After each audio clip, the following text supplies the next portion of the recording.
श्री गणेशाय नमः। श्री सरस्वते नमो नमः। वक्रतुंड महाकाय कोटिसूर्यसम्प्रभा निर्विघ्न कुरु मे देव सर्वकार्येषु सर्वदा। गुरुर्ब्रह्मा गुरुर्विष्णु गुरुदेवो महेश्वराय। गुरु साक्षात् परम ब्रह्म तस्मै श्री गुरुवे नमः। लोकाभिरामं रणरङ्गधीरं राजीवनेत्रं रघुवंशनाथं कारुण्यरूपं करुणाकरन्तं श्रीरामचन्द्रं शरणं प्रपद्ये। श्रीरामचन्द्र रघुपुङ्गवराजवर राजेन्द्र राम रघुनायक राघवे राजाधिराज रघुनंदन रामचंद्र दासोह मध्ये भवता शरणागतोऽस्मि। मनोजवं मारुतुल्यवेगं जितेन्द्रियं बुद्धिमतां वरिष्ठं वातात्मजं मानयोधमुख्यं श्रीरामदूतं शरणं प्रपद्ये। भक्तों, सत्कर्म करते रहिए।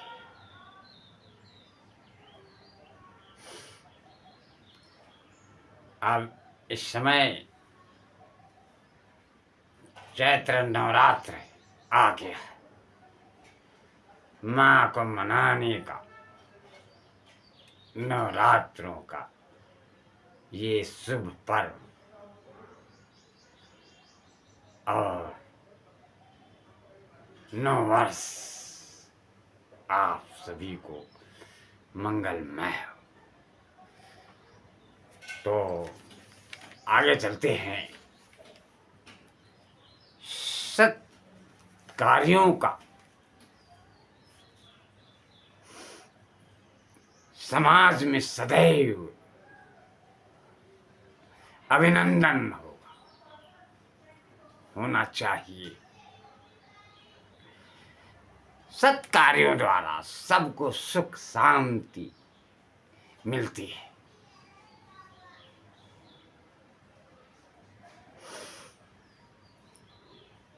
वेद भगवान भी कहते हैं, अर्थात संसार में ऐसे कार्य करने चाहिए जिससे सभी को सुख शांति और प्रसन्नता मिले। मनुष्य जीवन की स्थिरता एवं प्रगति को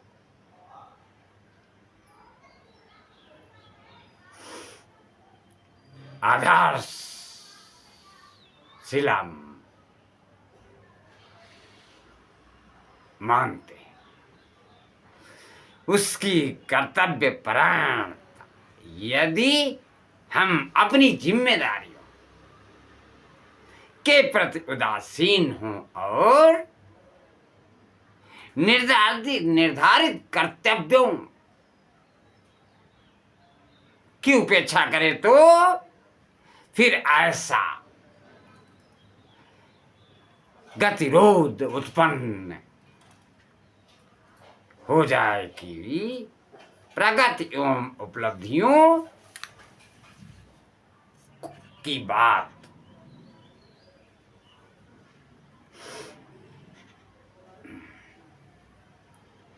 तो दूर मनुष्य की तरह जीवन यापन कर सकना भी संभव ना रहे। चारों ओर कलह कलेश ही दिखाई दे। जीवन की हर विभूति कर्तव्य परायण पर निर्भर है। हर उपलब्धि तक की स्थिरता एवं सुरक्षा कर्तव्य निष्ठा पर ही आधारित है।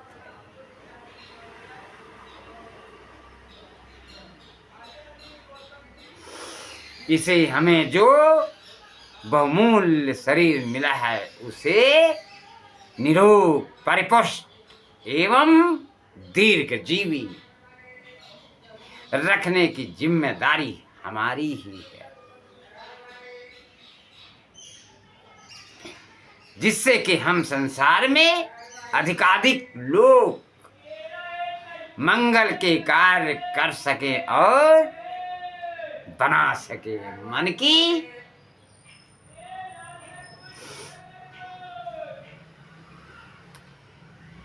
समर्थता और प्रखरता के लिए उसे चिंता, शोक, निराशा, भय, क्रोध, आवेश आदि से बचाने का काम भी हमारा ही है।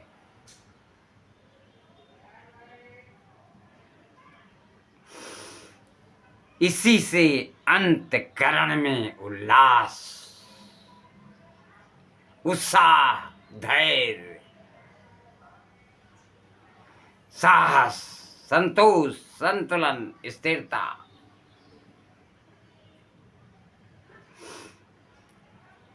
एकाग्रता, विश्वास जैसे सद्गुणों को स्थापित किया जा सकता है। यदि मन को खरपतवार की तरह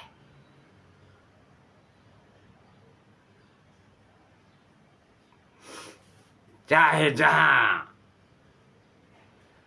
बढ़ने दिया गया तो वह स्वयं हमारा ही शत्रु बन जाएगा।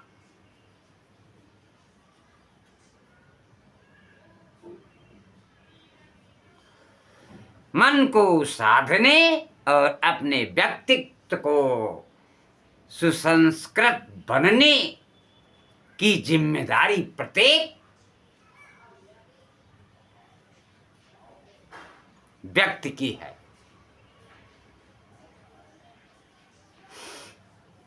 पारिवारिक जीवन की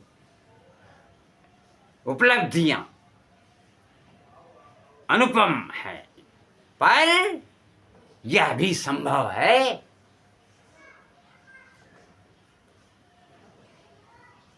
जब परिवार का प्रत्येक सदस्य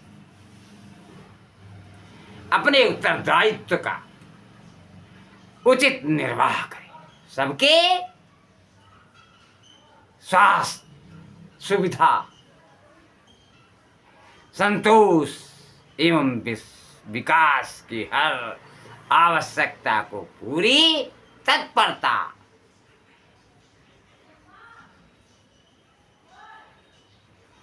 सावधानी और ईमानदारी के साथ निभाया जाए।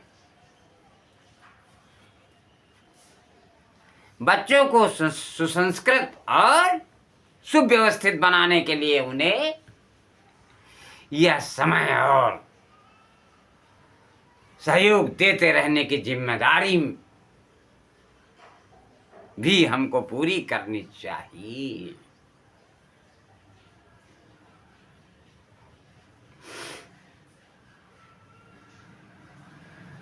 परिवार का आनंद केवल कर्तव्य परायण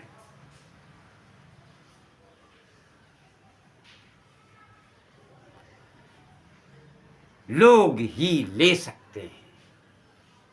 समाज का प्रत्येक नागरिक मानवीय उत्तरदायित्व से लदा हुआ है। सभ्य समाज का हर नागरिक अपनी नैतिक, सामाजिक और राष्ट्रीय जिम्मेदारी के प्रति सजग और सचेत रहता है।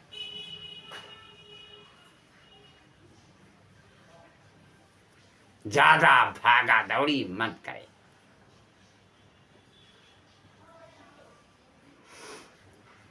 बहुत जोड़ने की कोशिश मत करो।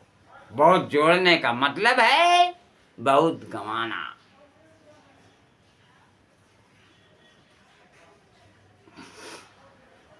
रेशम के कीड़े और मधुमक्खी को देखो, बहुत जोड़ने पर भी उन्हें कितना गंवाना पड़ता है, तथा देश की प्रतिष्ठा बढ़ाता है। समाज में विचार, वातावरण और पर्यावरण को सुदृढ़, शुद्धता बनाए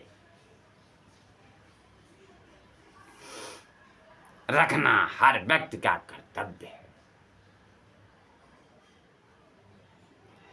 सामूहिक उत्कर्ष में जो जितनी रुचि लेता है और लोक मंगल के लिए जितना त्याग प्रस्तुत करता है,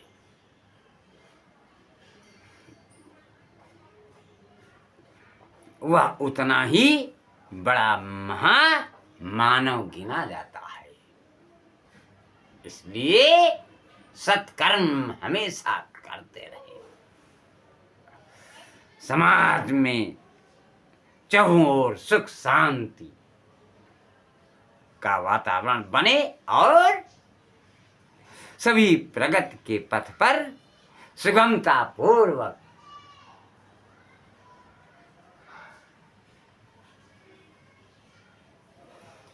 चल सके। इसके लिए आवश्यक है कि हम सभी अपने कर्तव्यों को भली भांति समझें,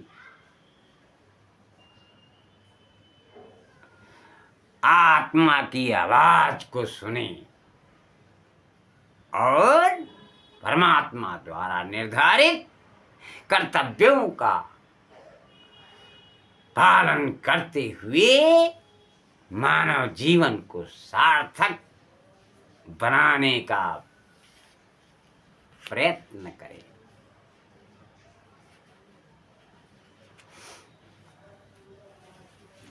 ये हमारी बातें अगर आप ध्यान से सुनेंगे तभी आपके समझ में आएगा, अन्यथा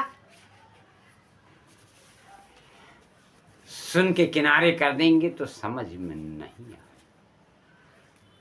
और अब आपके जीवन उपयोगी अति आवश्यक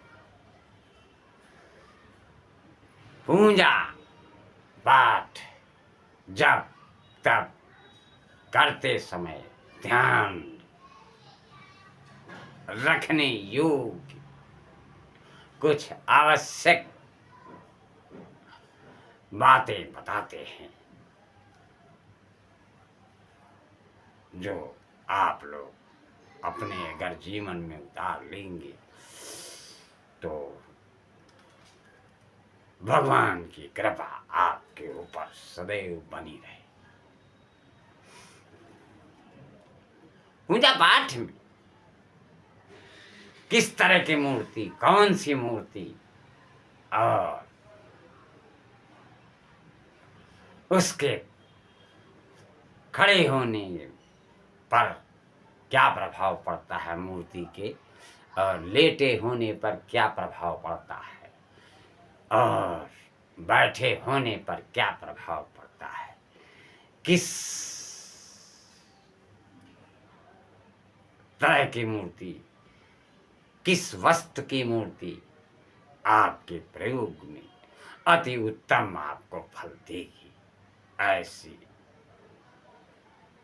जानकारी मैं आप लोगों को आज देने जा रहा हूं। ये तो जैसे अंग्रेजों ने कहा था हिंदुस्तान भेड़िया दसान, उन्होंने गलत नहीं कहा था। नवरात्रि का समय आ गया है, हर आदमी माता को अपने घर में बुलाना चाहता है।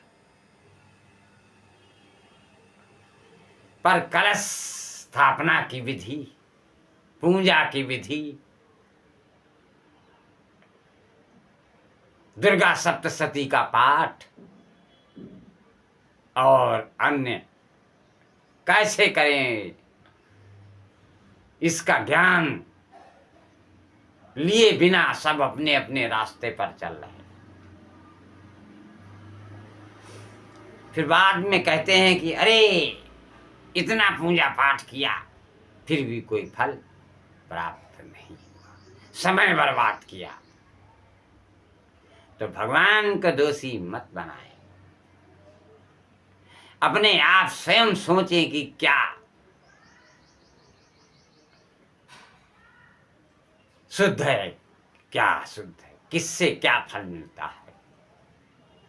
आज समाज में यूट्यूबर तो बहुत हैं, तरह तरह के सब निकालते हैं, नवरात्र कब चालू होगा, कब खत्म होगा, कितने दिन का रहेगा, 19 से चालू होगा कि 20 से चालू होगा। ये सब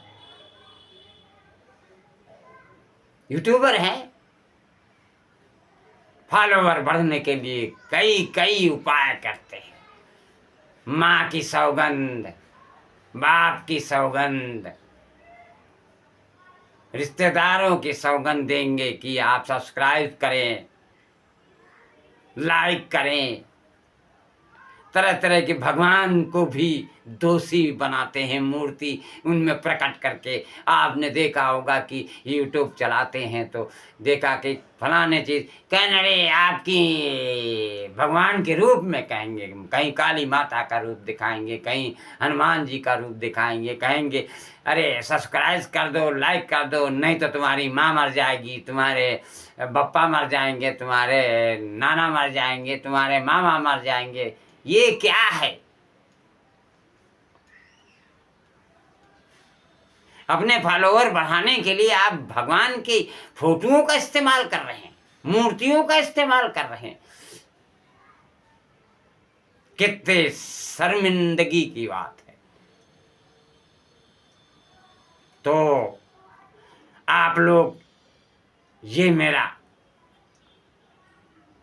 संदेश जो मैं कह रहा हूं कि भगवान को कृपया दोषी ना बनाएं। भगवान से ना कहें कि फॉलोवर बढ़ाने के लिए कि काली माता का कहीं रूप प्रकट करके कहते हैं सब्सक्राइब करो, नहीं तो तुम्हारे माँ मर जाएंगे, तुम्हारे बाप मर जाएंगे, तुम्हारे फलाने मर जाएंगे, तुम्हारे। ये क्या है? वारे यूट्यूबर।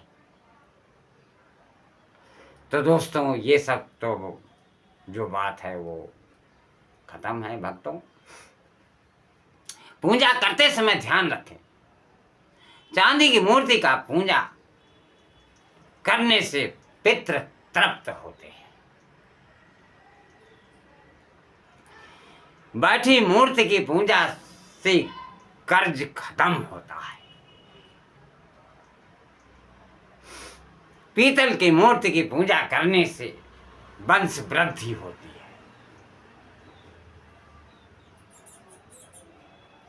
जिनके यहाँ नाती पोते पोतियां का सुख अभी तक प्राप्त नहीं हुआ है, तो पीतल की मूर्तियों की पूजा आवश्यक है। मिट्टी की भी मूर्ति अगर लाए हैं तो उनको बाहर फेंकने की कोशिश ना करें। मैंने देखा गणेश लक्ष्मी की कितने लोग मिट्टी की मूर्तियां लाते हैं, उन्हें बेदर्दी से ऐसी जगह फेंकते हैं कि देखते ही सनातन धर्म का झंडा लहराते हैं, और मूर्तियां ऐसी जगह फेंकते हैं कि कहीं मंदिर में पीपल के नीचे, कहीं बाउंड्री के ऊपर, कहीं रास्ते में। देखो, ये जनेश्वर पार्क है, आप लोग जानते होंगे अच्छी तरह। जब आप जाइए तो जगह जगह जाइए, देखिए बाएं तरफ दाहिने तरफ मूर्तियां इस तरह से बेदर्दी से फेंकी जाती हैं। बताइए, साल भर आपने पूजा किया फिर उनका अपमान किया, तो ऐसा ना करें।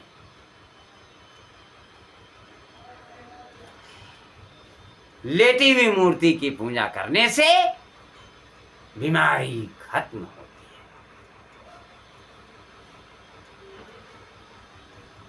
खड़ी हुई मूर्ति का पूजा करने से घर में खुशहाली का वातावरण रहता है और दुश्मनों का वार नहीं होता। घर से बाहर जाते समय अपने पूजा स्थल में आपके यहाँ जो भी देवी देवता स्थापित हो उनको प्रणाम करें और नित्य प्रणाम करें और नित्य प्रणाम करें। उनसे कहें कि हे प्रभु, मैं अपने किसी भी काम से जा रहे हो, उनको अपने मन में बताइए और किस वक्त लौटेंगे उनसे कहिए और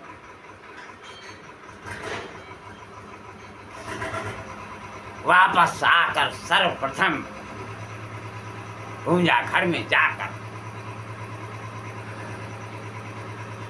उन प्रभु का दर्शन करें। फिर अन्य कार्य दर्शन करने को, वापसी के दर्शन करने मतलब वापसी की उपस्थिति। जिन प्रभु से आप आज्ञा लेकर के गए थे उन प्रभु को उपस्थिति का दर्शन करके ये बताएं कि आपसे आशीर्वाद लेकर के गया था, आपकी कृपा से वो कार्य मेरा संपन्न हो गया और मैं आ गया। फिर अन्य कार्य और अपने माता पिता का भी आशीर्वाद अवश्य लें।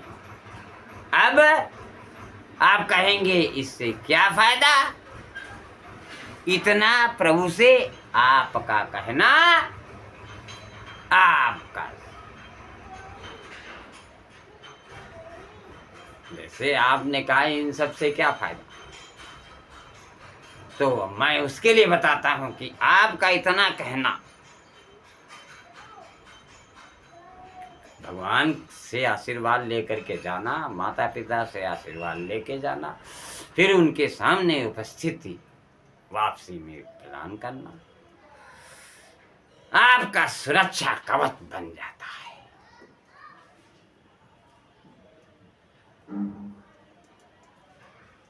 और वो देवी देवता भी आपके साथ आपकी सुरक्षा में रहेंगे और आपको सकुशल वापस घर लाएंगे।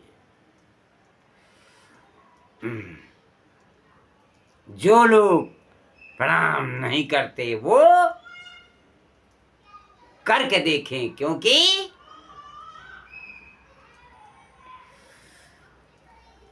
माता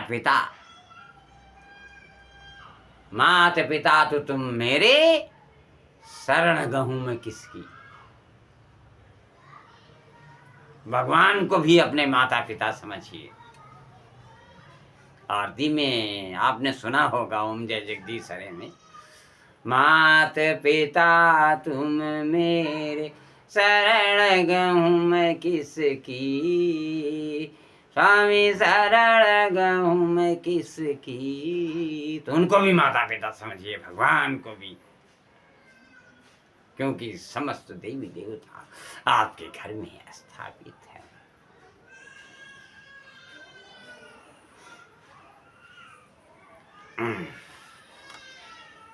अगर इन सब बातों का ध्यान रखें तो आपका कल्याण निश्चित है। और यदि आप सोच के देखें तो मेरे कहने से मिट्टी की मूर्ति की पूजा कम करें। जिसको आप फेंक रहे हैं, इधर उधर रख रहे हैं, ऐसा प्रयोग ही मत करें।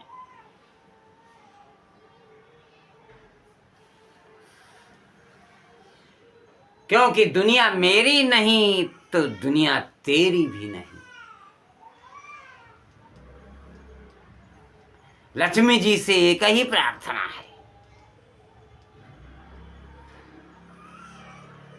धन बरसे या बरसे कोई रोटी को न तरसे।